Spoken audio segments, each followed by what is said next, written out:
Tomorrow morning in Washington, a digital services tax file opens. By lunch, a French winemaker fears new U.S. tariffs. A tying tax on clicks can ricochet into real-world prices, because when governments fight big tech, they often hit goods. Here's the problem. The internet earns money everywhere, but pays taxes somewhere else. So countries build a toll booth called DST. Europe says, your platforms profit from our users, so a slice of the revenue should stay here. The U.S. says, this isn't neutral. It targets our biggest companies, so we'll treat it as discrimination. That's when an old weapon appears. Trade retaliation. Hit their exports until they drop the tax. Watch the absurd chain. Europe taxes digital revenue. America answers by taxing wine, cheese, bags, things you can hold.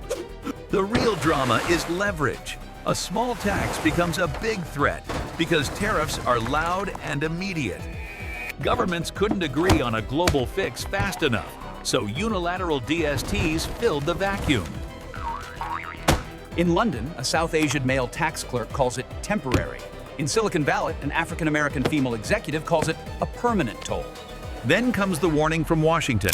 If you keep this tax, we can respond hard.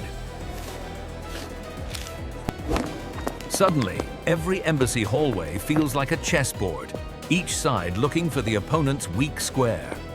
Meanwhile, regulators tighten platform rules. Europe says it's safety. The U.S. hears a second front opening. Now the fear spreads. Not just tariffs on goods, maybe pressure on services, cloud, payments, even app distribution. This is why DST fights feel personal. You don't see the tax, but you feel the retaliation at the checkout. Behind closed doors, negotiators promise a global fix, yet every delay makes unilateral taxes harder to undo. So Washington escalates. Drop the DST, or we'll list products, painful ones, and raise the cost. Europe replies, we're not backing down. Our voters want fairness, and platforms must follow our rules. Companies scramble, raise prices, shift fees, adjust ads, anything to pass the cost without admitting it. This is the hidden engine. When profits are hard to tax, governments tax revenue, and revenue taxes spread fast. The U.S. isn't just protecting companies, it's protecting a precedent. Don't build a global anti-US toll road. Europe isn't just chasing revenue, it's chasing control, our market, our rules, our tax base. Every threat triggers a countermove. Tariffs, lawsuits, fines, investigations, each one a signal to the other side. And the quiet victims aren't politicians. They're exporters, small sellers, and families who never voted on digital taxes. Here's the twist.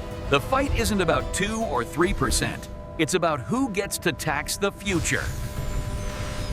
The internet was built to ignore borders, yet taxes and politics exist to enforce them. If the global deal stalls, DSTs spread. If DSTs spread, retaliation becomes routine, like weather. And once retaliation shifts from goods to services, it's no longer a headline, it's a structural shock. That's why both sides are stubborn. Europe wants taxing rights, America wants one standard, not many toll booths. In private, everyone knows the risk. Too many digital borders, and the global internet becomes regional islands. The French winemaker doesn't care about frameworks. He cares whether the next container gets stopped at the port. The African-American family doesn't care about sovereignty. They care why the same basket costs more this month than last. That's the cruelty of the system. The fight is abstract, but the costs show up on ordinary people first. So what happens next depends on one question.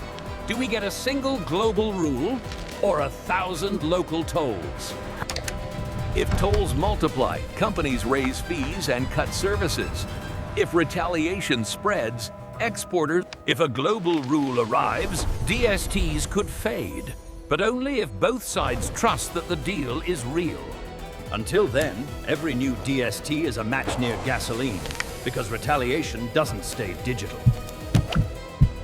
So ask yourself, are we heading toward one internet or toward a world of digital borders and regional rules.